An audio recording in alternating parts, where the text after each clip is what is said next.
Oke, terima kasih Pak Diaris atas prepare Zoom-nya. Assalamualaikum warahmatullahi wabarakatuh. Waalaikumsalam warahmatullahi wabarakatuh. Ya, selamat malam, salam sejahtera buat kita semua, dan tetap semangat, kita berada di bisnis yang tepat. Kita ngumpul lagi di Zoom Akademi Power Team Indonesia, teman-teman. Selain dari Zoom ini, kita juga menyediakan free untuk umum, untuk teman-teman Power Team yang mungkin belum bisa menjelaskan apa itu Metaverse, bisa mengundang untuk Zoom free umum setiap malam Senin. Malam ini kita memang melakukan akademi secara rutin, yang mana tujuannya adalah untuk membahas banyak materi yang berhubungan dengan pengembangan Metaverse jangka panjang. Nah, kita sudah meluncurkan banyak materi, mulai dari psikologi, mindset, strategi, kemudian juga kita sudah membahas blockchain teknologi, dan kali ini saya akan membahas materi khusus, yang mana materi ini pastinya adalah sebagai pemahaman untuk pengembangan bisnis Metaverse. Karena pada prinsipnya Metaverse ini adalah hal baru, ya. Ini adalah pola pengembangan bisnis atau sistem generasi network berikutnya, yang mana ketika banyak orang kecewa di bisnis-bisnis online, dan mereka biasanya menyamaratakan tanpa memahami lebih dalam. Nah, di sini saya akan masuk ke materi yang spesial pastinya, dan nanti data ini akan kita record sebagai pemahaman ketika teman-teman menemukan suatu pertanyaan tentang Metaverse dan skema Ponzi. Teman-teman, sebelum saya memulai, beberapa teman-teman Power Team juga mungkin ada yang baru di Akademi malam ini. Selamat datang, saya ucapkan salam kenal, saya Kenzi dari Batam. Ya, kami fokus dalam pengembangan bisnis ini karena kami tahu apa yang kami kerjakan, kita melihat masa depan di luaran sana atau di development sana sedang mengerjakan produk ekosistem, yang mana semua yang akan dikerjakan di sini adalah sumber uang. Dengan adanya produk-produk ekosistem yang akan datang, maka terjadi perluasan market secara maksimal. Nah, jadi ini menarik, kita berada di bisnis yang tepat di awal pra-peluncuran, artinya belum sepenuhnya dimulai, kita sudah berada di akademi ini. Nah, di sini saya akan masuk ke sesi materi, dan sesi materi ini adalah sebagai pembuka kita di Akademi Power Team malam ini pastinya. Teman-teman juga bisa mempertanyakan hal lain di sesi tanya-jawab nantinya. Dan teman-teman juga bisa menyampaikan sesuatu hal yang bermanfaat untuk orang lain dalam hal strategi, motivasi, testimoni, yang mana di sini sebenarnya kita adalah keluarga besar untuk sama-sama mengembangkan Metaverse, membentuk tren bisnis ini di Indonesia agar orang-orang mendapatkan sebuah peluang bisnis nyata. Kalau dulu orang-orang di Indonesia, top-top leader di Indonesia, lebih banyak ditipu oleh proyek-proyek sentral, saatnya di sini kita mendapatkan sebuah potensi kebebasan di dalam bisnis pemasaran. Desentralisasi adalah kebebasan, dan kita mendapatkan itu di Metaverse. Oke, teman-teman, saya akan masuk ke sesi materi. Di sini saya akan menyampaikan. Dengan aplikasi MIFX, trading forex menjadi semudah belanja online. Kita bisa trading mata uang asing, emas dan perak kapan saja, di mana saja. Dengan memanfaatkan ratusan pilihan sinyal, kita tinggal memilih yang diinginkan. Sekali klik, trade plan akan langsung terisi, termasuk batas rugi. Belum siap trading dengan dana real? Kita bisa latihan trading menggunakan akun demo yang dilengkapi dana virtual senilai $10.000. Kita juga bisa belajar forex agar lebih paham. Belajar berlatih dan trading forex semudah itu di aplikasi MIFX.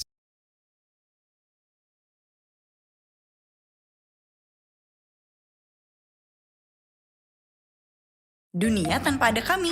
Yuk kita lihat. Mana nih telur? Tidak! Jeng jeng jeng jeng jeng. Hah? Kok gini? Untuk keadaan darurat, usaha kamu, dan urusan rumah harus ada solusinya. Tapi harus sadar dengan tanggung jawab untuk membayar sesuai tanggal jatuh tempo ya. Ada kami selalu ada buat kamu.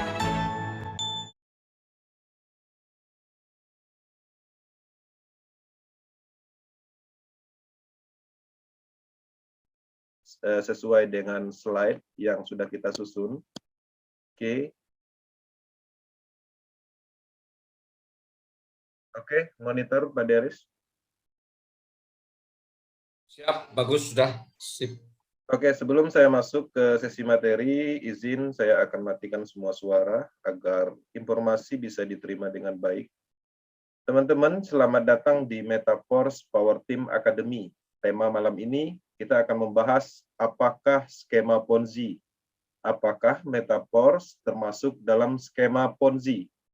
Oke, materi ini penting karena kita melihat ada beberapa orang yang memanfaatkan Metaforce sebagai ladang uang.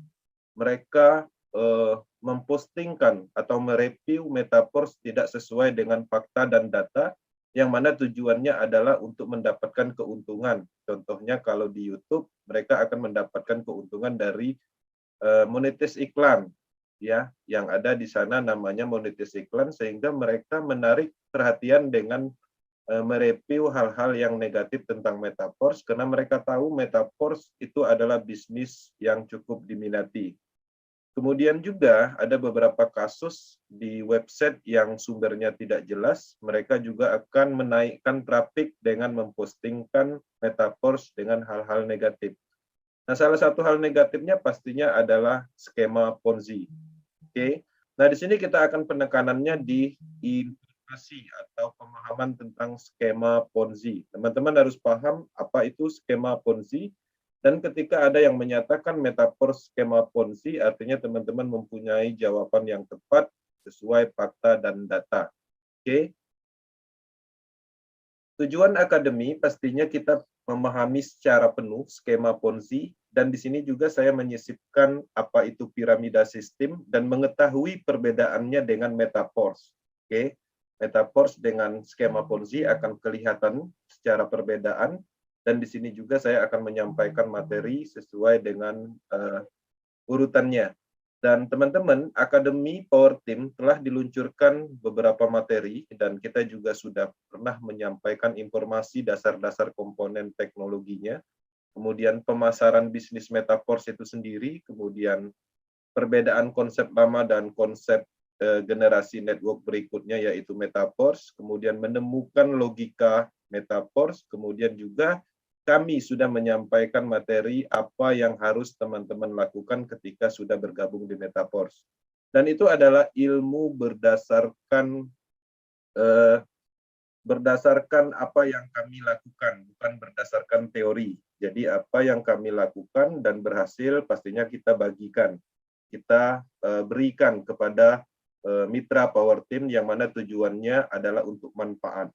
Oke, kita masuk di sini skema piramida. Oke, teman-teman, di dalam poin ini ada beberapa kasus orang menganggap bahwa skema piramida dan skema Ponzi itu adalah sama. Oke, nah di sini saya akan jelaskan skema piramida itu menggunakan barang yang mana biasanya bergerak di kamuflase MLM.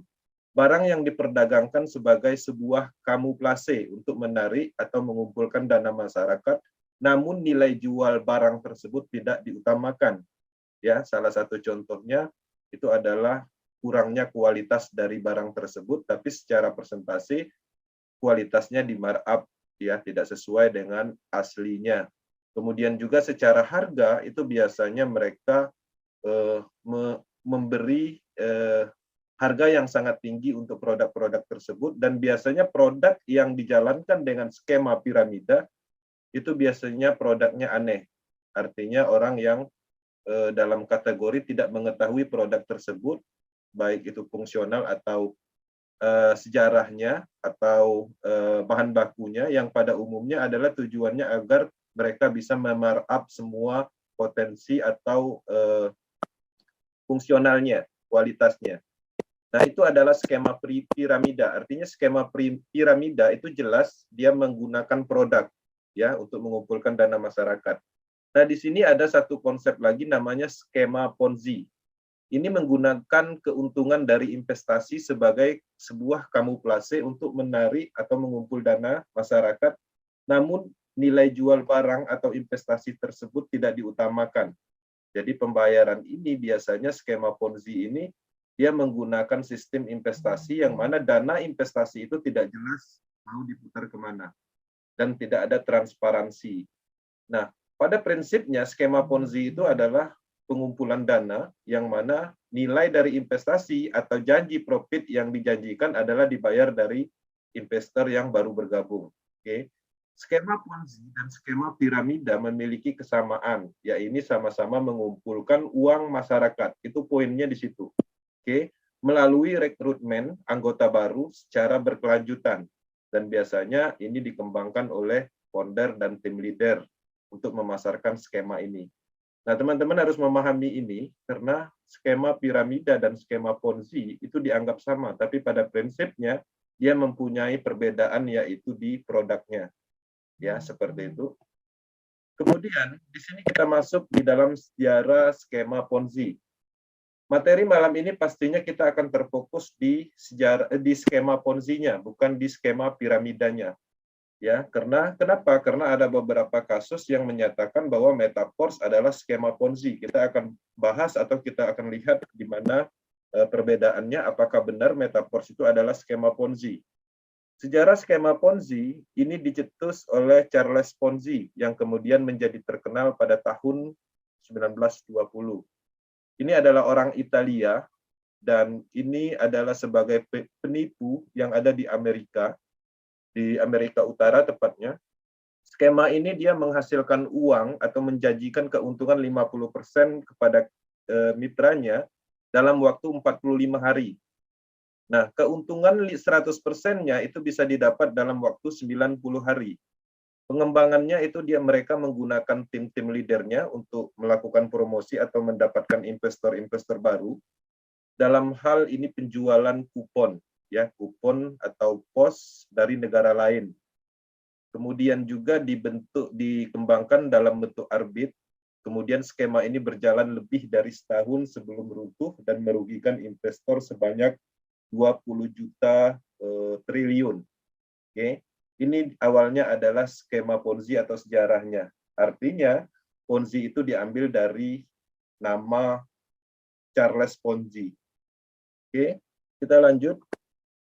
Nah, di sini saya akan detailkan apa itu skema Ponzi. Skema Ponzi adalah pengumpulan dana dengan modus investasi palsu yang membayar keuntungan kepada investor ya, yang bukan berasal dari keuntungan yang diperoleh dari kegiatan operasi perusahaan atau real pengembangan bank, atau dalam hal di sini tidak ada proyek yang dikembangkan.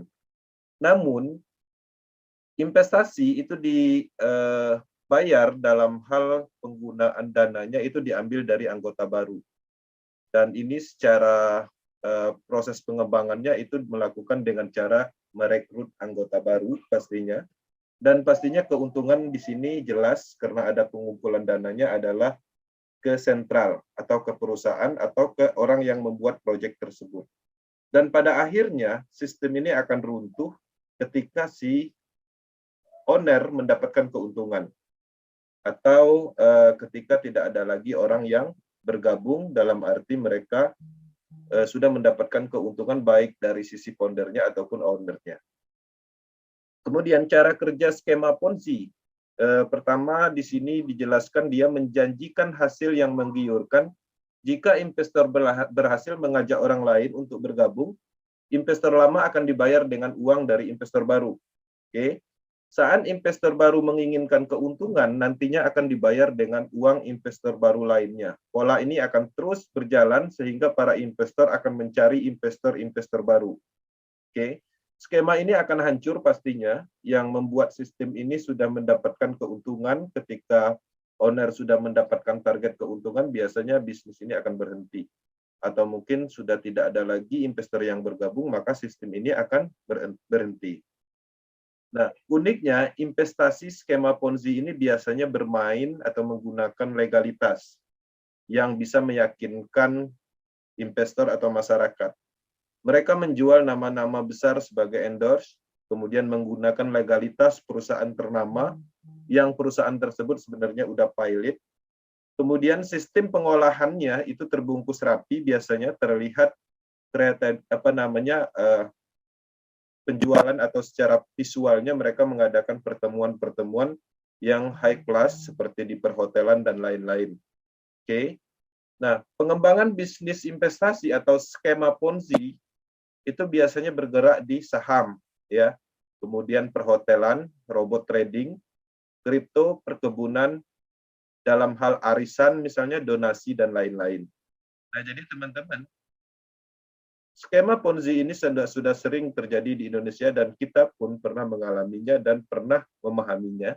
Dalam hal bahkan kita pernah menjadi korban. Oke. Nah, di sini saya akan jelaskan bahwa ada tanda-tanda skema Ponzi yang mana di sini ada beberapa poin secara garis besar.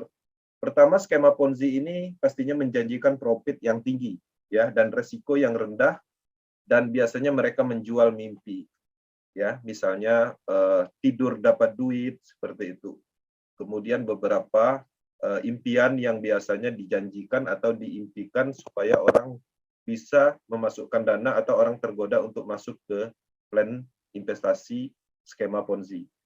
Biasanya juga profitnya tidak sesuai dengan standar perbankan atau pakar ekonomi analisis. Jadi biasanya skema ini berjalan di atas rata-rata investasi yang sifatnya legalitasnya jelas. Kemudian juga strategi investasi ini itu biasanya dirahasiakan dalam hal putaran dananya dan dijelaskan dengan pola yang sangat rumit. Oke. Kemudian tidak diberikan akses untuk melihat dokumen investasinya, serta arus penggunaan dana historikalnya itu juga tidak transparan.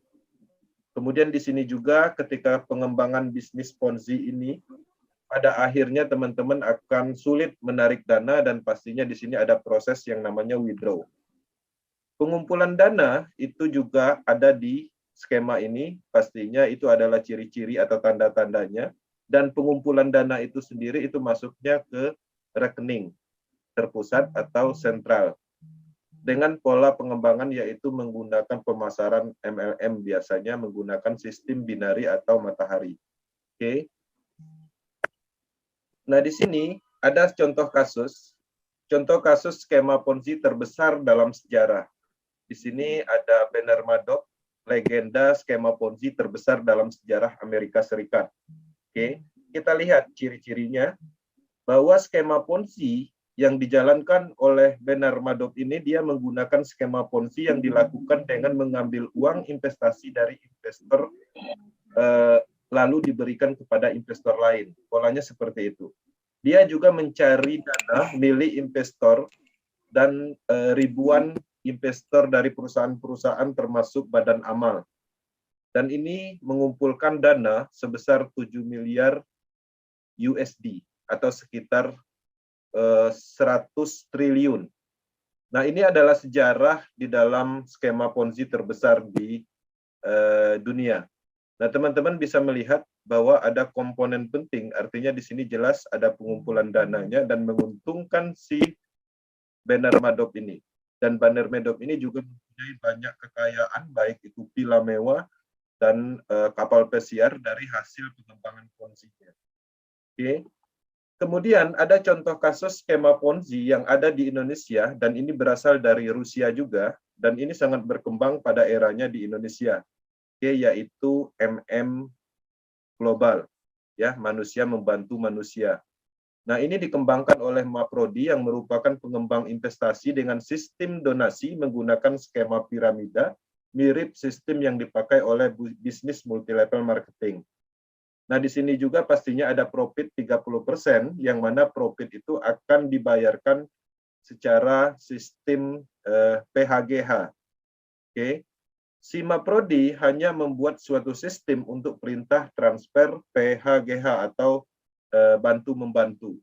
Nah, tapi di sisi lain, sentral data atau pengaturan program itu bisa dilakukan oleh Maprodi, sehingga dia mempunyai banyak address wallet, dia mempunyai banyak nomor rekening, dan semua program diarahkan di rekeningnya, sehingga dia mendapatkan keuntungan maksimal dalam hal memainkan program dari sistem yang dia buat.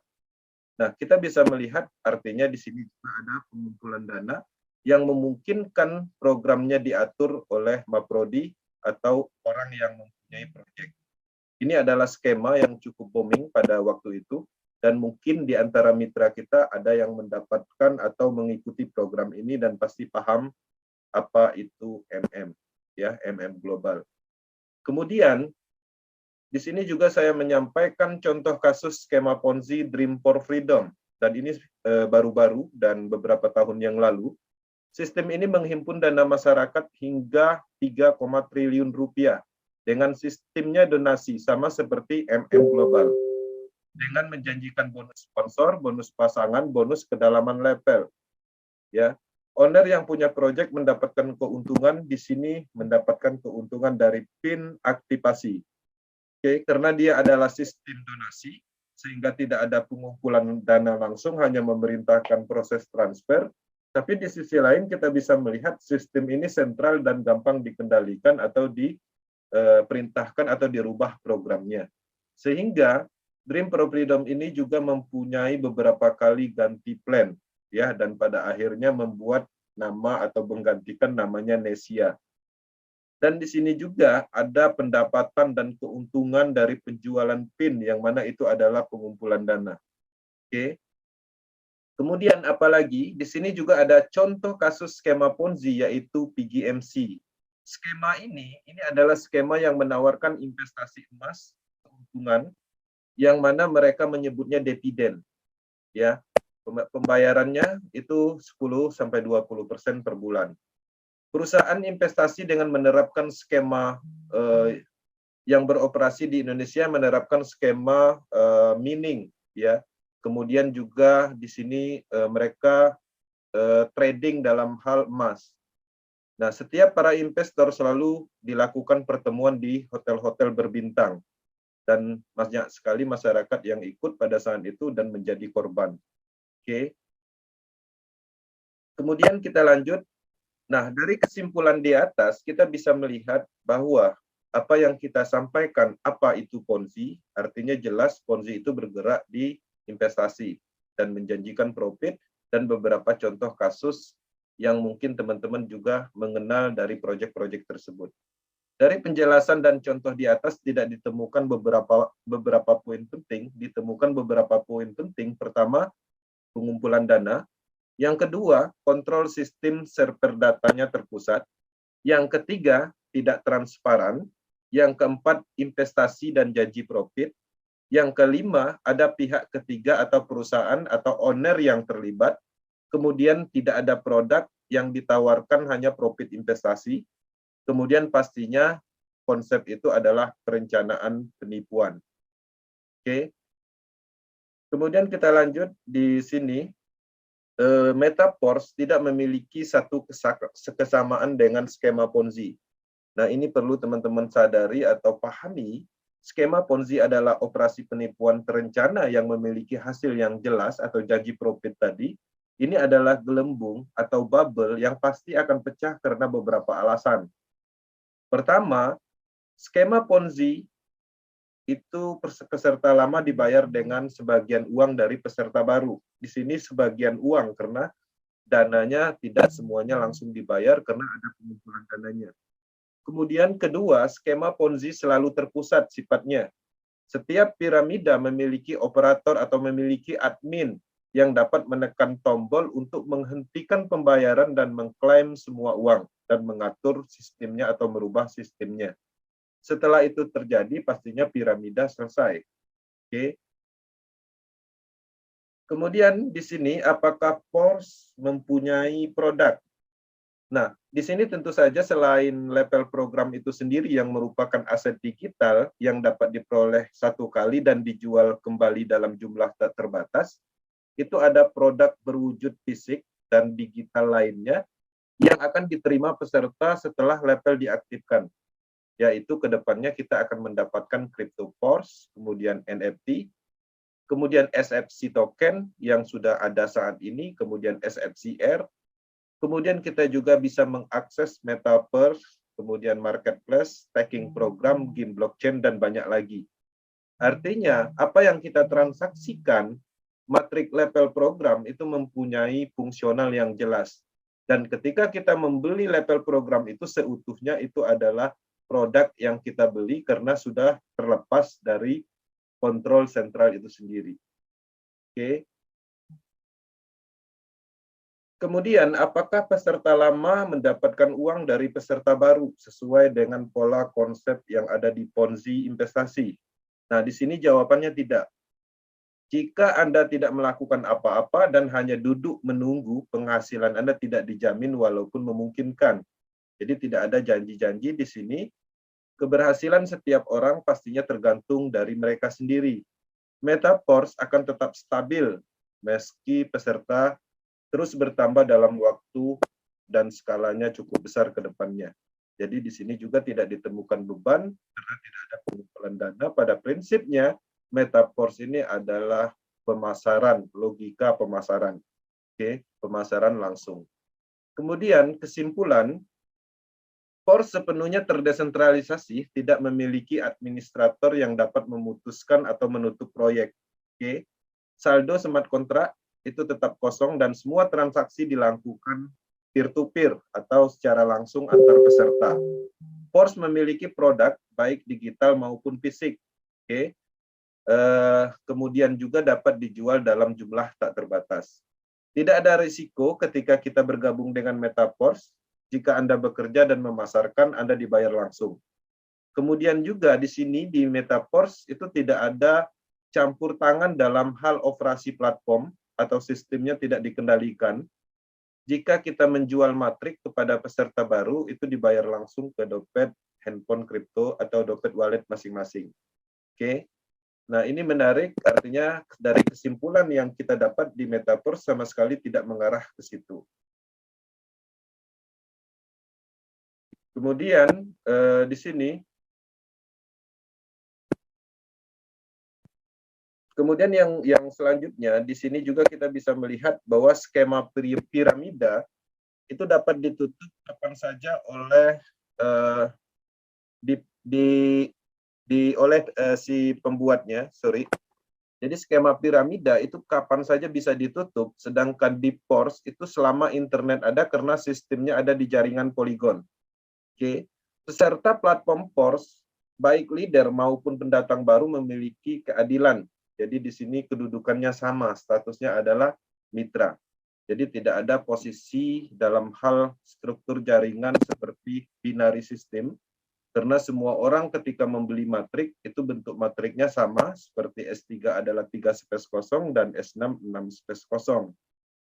Jika kita semua di sini berhenti, tetapi satu memutuskan untuk melanjutkan, maka itu berfungsi dengan baik untuk satu orang. Oke, yang tidak mungkin dalam skema Ponzi. Nah, kita bisa melihat kalau skema Ponzi, kalau seandainya semua orang berhenti dan satu aja melanjutkan, maka pastinya itu tidak akan pernah berjalan. Oke, tidak ada yang dapat menghentikan operasi platform Metaverse karena fungsi dijamin oleh smart contract, ya, yang tidak dihapus atau tidak dapat diubah. Bahkan jika situs web berhenti atau berfungsi, semua data dan seluruh struktur itu tetap utuh, dan smart contract akan terus berfungsi selama ada listrik dan akses internet. Oke. Kemudian juga Anda perlu memahami bahwa dalam proyek investasi Anda diberi uang Anda kepada admin dan mereka dapat melarikan diri ya dengan uang Anda kapan saja. Dan dalam hal Metaverse ini itu tidak ada pola seperti itu karena tidak ada pengumpulan dana. Nah, dan pastinya ketika ada pengumpulan dana itu resikonya 100% karena dananya ada di pihak ketiga. Nah, di sini beberapa kasus atau beberapa YouTuber yang mereview tentang Metaverse mengacu ke klaim SEC yang mana di SEC juga membahas tentang proses adalah skema Ponzi. Oke. Tapi di sisi lain, Lado Oktanikov itu telah menjelaskan detailnya di TV di Georgia di negaranya yaitu IMIDI TV dan itu di wawancara tentang klaim SEC itu tidak mendasar. Oke. Kemudian juga Lado Oktanikov telah menyampaikan di dalam video khusus bahwa tuduhan dan berita yang disampaikan oleh SEC itu adalah palsu ya dan mengancam kebebasan semua orang dalam hal desentralisasi.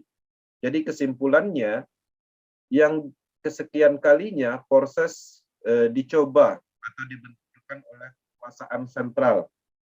Bukan satu kali aja, pertama di tahun 2020, proses dibenturkan oleh SEC Filipina, kemudian Sekuritas Montana, bahkan Indonesia pun juga termasuk OJK pernah merilis proses. Kemudian juga terakhir yang cukup besar yaitu SEC USA, ya, yang ada di Amerika Serikat. Dan sampai saat ini proses terus ada, dan ini salah satu bukti nyata kekuatan matriks sistem terdesentralisasi yang mana ini cukup kuat. Jadi dengan adanya ulah dari sentral seperti otoritas tertentu seperti SEC, ini membuktikan bahwa apa yang kita sampaikan di awal tentang proses itu cukup menjadi bukti dengan segala kekuatannya. Logikanya ketika SEC US sudah menyatakan bahwa ini adalah skema Ponzi, pastinya biasanya website itu akan di-shutdown dan orangnya akan dicari atau dijemput paksa. Nah, dalam hal kasus SEC, Lado Oktanikop telah merespon apa yang dituduhkan oleh SEC dan mereka menjelaskan secara detail sebanyak beberapa halaman, tapi sampai saat ini SEC itu tidak menjawab. Nah, kasus ini adalah kasusnya proses dan tidak ada hubungannya dengan Metaforce. Tapi di sisi lain, karena Lado sebelumnya adalah pengembang dari proses, maka dia mengklarifikasi matriks sistem yang ada di proses itu tidak mengandung unsur Ponzi. SEC juga melawan Rivel, itu yang teman-teman perlu ketahui. Jadi di dalam pengembangan bisnis desentralisasi pastinya benturannya adalah ke sentral, ya. Binance juga, ya. SEC dan SEC juga melawan semua proyek cryptocurrency yang sukses dan mereka akan mencoba dalam hal desentralisasi untuk sentral supaya mereka mendapatkan keuntungan. Oke. Pernyataan SEC tentang proses itu adalah skema Ponzi, itu adalah bohong dan fitnah, dan Lado bisa membuktikannya. SEC menyesatkan dan mengklaim bahwa ada investor di dalam proses dan ada investasi, ada pengumpulan dana sebesar 300 juta dolar. Tapi pada prinsipnya di proses itu tidak ada pengumpulan dana. Oke. Baik di masa lalu dan proyek saat ini, Lado membuat anti piramida. Itu yang teman-teman perlu ketahui. Yang telah dibuktikan berkali-kali tidak seperti SEC, yang mana selama ini terus mengganggu proyek-proyek desentralisasi karena mereka tidak mendapatkan manfaat. Oke. Nah, di sisi lain, di sini kita melihat SEC tidak peduli dengan penipuan banyaknya skema-skema piramida yang ada di dunia ini. Mereka malah menargetkan perusahaan-perusahaan besar yang bergerak jauh dari Ponzi, yang mana proyek-proyek desentralisasi. Nah, menariknya di Akademi Proses, di akademinya Metaforce, kita juga mengajari tentang Ponzi. Kita juga mengajari bagaimana cara menghindari skema-skema Ponzi.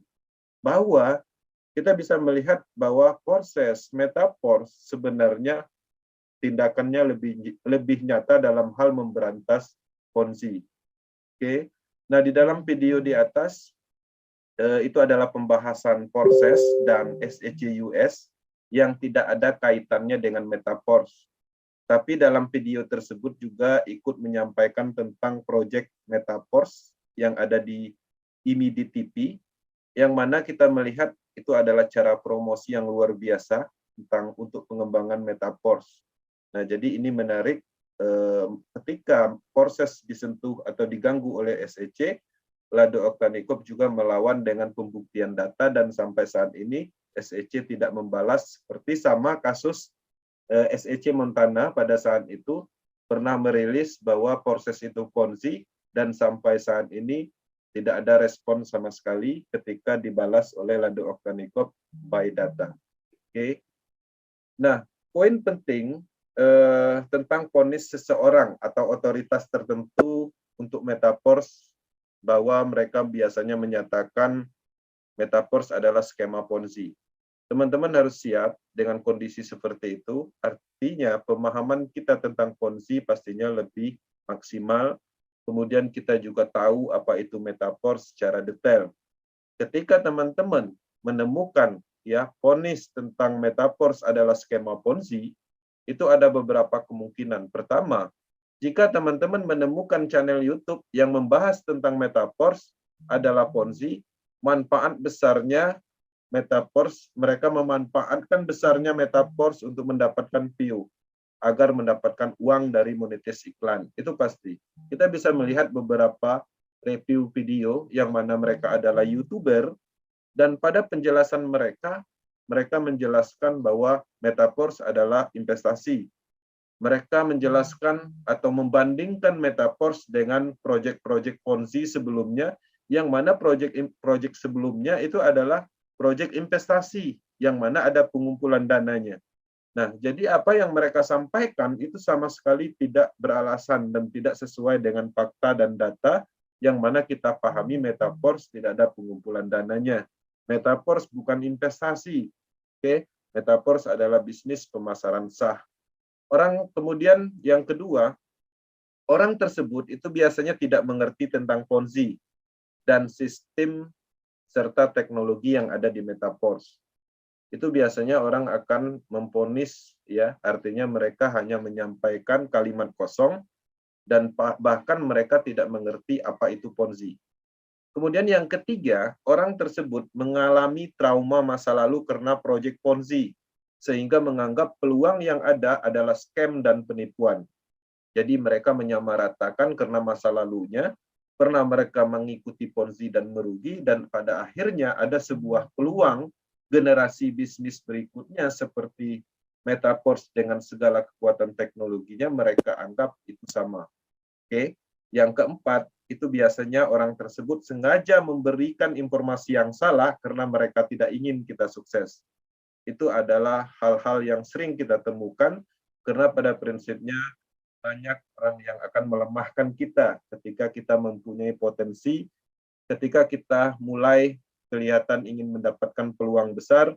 Beberapa kasus ini sering terjadi. Orang akan melemahkan kita, dan pada saat orang menyampaikan atau melemahkan kita, kita juga tidak memahami apa itu Ponzi, dan kita juga belum paham apa itu metaverse. Kemudian yang kelima, melihat sumber informasi dari otoritas sentral yang mempunyai masalah dengan pesaing bisnis sentral serta pemasukan pajak. Nah, jadi banyak sekali review yang terjadi. Orang melihat metaverse mengacu misalnya kepada SEC. Dan kita sama-sama tahu SEC itu sendiri, semua proyek cryptocurrency yang besar pasti diganggu. Karena pada prinsipnya mereka mengakui cryptocurrency project itu hanya Bitcoin, karena mereka tidak menemukan development-nya atau pengembangnya. Dan selain dari itu, pasti akan bermasalah dengan SEC. Dan beberapa kasus telah terjadi seperti Binance, Ripple, dan lain-lain. Oke. Nah, di sini catatan penting, jika ada satu saja kesamaan metaverse dengan Ponzi, Power Team akan berhenti menjalankan bisnis ini.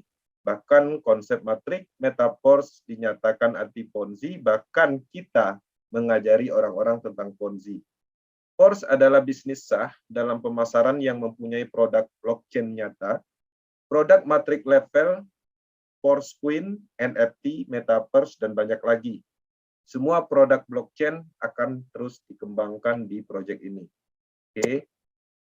Kemudian, sebagai catatan, Ponzi itu adalah cari-cari orang, ya, cari rep. Kemudian ada bonus sponsor, ada profit ROI, ada bonus matching, ada bonus kedalaman level, ada dana yang dikumpulkan atau terkumpul, pastinya nipu orang, proyek bertujuan untuk penipuan atau scam, kemudian tidak transparansi, kemudian sistem menguntungkan debt atau sekelompok orang, tidak ada keadilan di dalam sistem, kontrol sistem terpusat, dan server data terpusat. Oke, biasanya menjalankan konsep pola binari sistem atau matahari sistem, trinary, tanpa menggunakan teknologi smart contract terdesentralisasi. Oke, dalam hal catatan ini, satu pun tidak ditemukan di Metaverse. Oke, teman-teman, di dalam pengembangan Metaverse, mindset kita harus berubah di dalam pengembangan ini. Ya, kalau dulu mindset kita berbisnis pemasaran, kita mencari orang. Menariknya, mindset kita di Metaverse itu pastinya dirubah. Kita dicari orang. Orang akan datang untuk bergabung dengan Metaverse dengan melakukan perulangan pemasaran. Salah satu bukti implementasi nyata 187, hampir 200 di proses BUSD dan Metaverse, semua mitra langsung Power Team satupun tidak pernah kita hubungi atau kita ajak, yang mana semua orang yang mencari untuk bergabung dengan sendirinya. Itu adalah salah satu bukti nyata bahwa nilai dari Metaverse itu cukup tinggi secara market. Artinya kita tidak perlu sebenarnya ngotot dalam hal mencari orang seperti pengembangan pada umumnya, tapi di sini kita mengaktifkan ilmu pemasaran, karena produk ini nyata, bisnis ini nyata, maka dengan sendirinya orang akan datang. Ayo! Cuplikan aja teriak. Nih, aqua dulu. Teman-teman, lakukan bisnis pemasaran ini setiap hari dengan penerapan komitmen dan konsisten serta fokus, karena satu-satunya bisnis yang bisa melakukan penerapan komitmen dan konsisten hanya ada di Metaverse, karena Lado Oktanikop hanya membuat sistem, membuat logika pemasaran yang diimplementasikan dalam Project Matrix System yang tertanam di jaringan Polygon. Pada prinsipnya kita hanya membeli program dan produk tersebut, dan itu berlaku untuk umum, artinya semua orang bisa mendapatkan itu tanpa ada campur tangan seseorang, tanpa ada campur tangan Lado Oktanikop itu sendiri, karena sistemnya sudah berada di smart contract jaringan Polygon. Oke, teman-teman, ya, jadi materi malam ini tentang pembahasan Ponzi sudah kita sampaikan, dan pastinya ini ada hubungannya dengan pengembangan-pengembangan yang ada di Indonesia. Teman-teman mungkin banyak dibenturkan dengan pemahaman-pemahaman yang salah, ya, ponis-ponis yang tidak sesuai dengan fakta dan data. Harapannya dengan adanya materi malam ini, teman-teman bisa memahami bahwa Ponzi itu adalah skema investasi yang dijalankan untuk menipu, dan pastinya ada pengumpulan dananya, ada ownernya, ada individu yang diuntungkan. Nah, di Metaverse, teman-teman bisa memahami sendiri, tidak ada satu ciri-ciri seperti Ponzi pada umumnya. Dan ini menarik, dan bisnis ini akan terus berlanjut di dalam pengembangan di Indonesia. Power Team Indonesia akan selalu mendukung perkembangan Metaverse secara umum di Indonesia untuk penciptaan peluang, dan Metaverse Power Team Indonesia banyak sekali tim leader yang bisa ditemukan dengan pemahaman maksimal tentang proyek ini. Kita juga punya channel YouTube untuk pendalaman materi atau akademi-akademi tentang Metaverse. Kita juga ada edukasi di WhatsApp group, Telegram group, Facebook group, dan banyak lagi sumber informasi yang kita buat, yang mana tujuannya adalah untuk penciptaan peluang baru di Indonesia. Oke, terima kasih atas perhatiannya. Dan itu adalah materi yang kita sampaikan spesial malam ini. Lebih dan kurang saya mohon maaf, semoga bermanfaat dan membantu dalam hal mengklarifikasi